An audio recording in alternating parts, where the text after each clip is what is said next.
السلام علیکم، امید ہے کہ آپ لوگ خیر خیریت سے ہوں گے۔ تو اب ہم سیکھتے ہیں کینس آف ناؤن کے بارے میں۔ ناؤن کے کتنے قسم ہیں؟ ناؤن جو ہے 8 مختلف قسموں میں ہے۔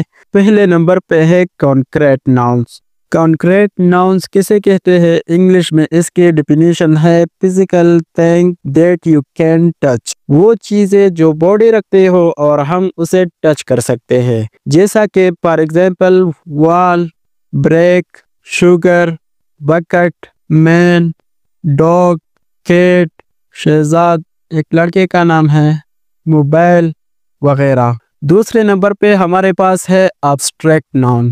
abstract noun کیسے کہتے ہیں؟ انگلش میں اس کے ڈیفینیشن ہے things that you cannot touch، وہ نام جو ہم اسے ٹچ نہیں کر سکتے اور جو باڈی نہیں رکھتے، جیسا کہ for example happiness، love، truth، hope، danger، anger وغیرہ۔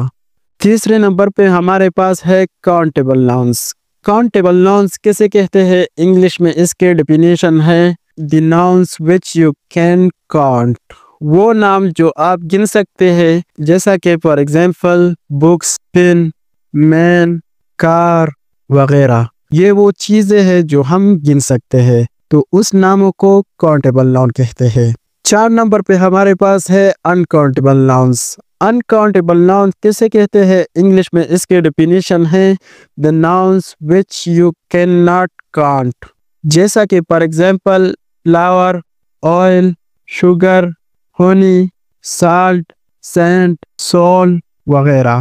5ویں نمبر پہ ہمارے پاس ہے common nouns۔ common nouns کیسے کہتے ہیں؟ انگلش میں اس کی ڈیفینیشن ہے names given and common to people, place or anything، عام لوگوں کے نام یا عام جگہوں کے نام یا عام چیزوں کے نام، جیسا کہ for example books، pen، city، village، man، boy، teacher، مسجد وغیرہ۔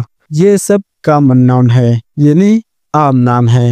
اب 6 نمبر پہ ہمارے پاس ہے proper nouns۔ proper nouns کیسے کہتے ہیں؟ انگلش میں اس کی ڈیفینیشن ہے name of a particular person, place or thing، مطلب یہ ہے کہ ایک خاص آدمی یا جگہ یا کسی چیز کے نام کو proper noun کہتے ہیں، جیسا کہ بہت ہی خاص نام حضرت محمد صلی اللہ علیہ وآلہ وسلم بہت ہی خاص نام ہے۔ پھر اس کے بعد علامہ اقبال، خوشحال خان خٹک، پھر اس کے بعد پشاور، کابل، گوگل، یوٹیوب، تو یہ سب proper noun ہے، یعنی بہت ہی خاص نام ہے۔ اب 7 نمبر پہ ہمارے پاس ہے collective nouns۔ collective nouns